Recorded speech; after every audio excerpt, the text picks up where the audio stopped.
Hey guys, it's Timmy and this is Pro Wrestling Unlimited. As all 5 members of Retribution have reportedly been forced to self-quarantine due to COVID-19. Now last week we learned of the 5 core members of Retribution: T-Bar, Slapjack, Mace, Retaliation, and Reckoning.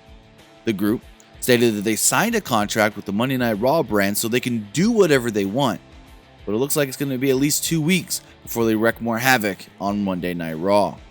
According to a tweet from Ryan Satin of Pro Wrestling Sheet, Ryan Satin reports that all 5 members of Retribution have tested negative for COVID-19, but have been told that they must self-quarantine after being near someone who has tested positive. This is something that also plagued last night's Clash of Champions pay-per-view, but Satin wrote the following.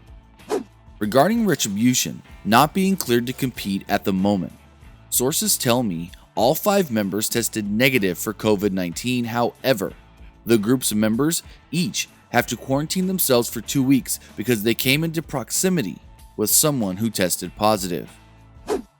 Now with this, that also leads to the assumption of what about Keith Lee?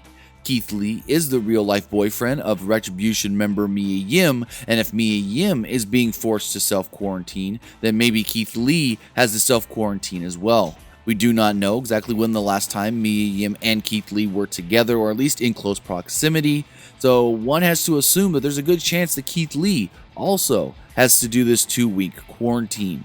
So with that, if we do hear anything else on Retribution, all 5 members having to quarantine themselves, we'll have it for you right here on Pro Wrestling Unlimited. But that's going to do it for this episode. Remember to comment below, like and share this video, like us on Facebook, Instagram, and Twitter, and subscribe right here on YouTube.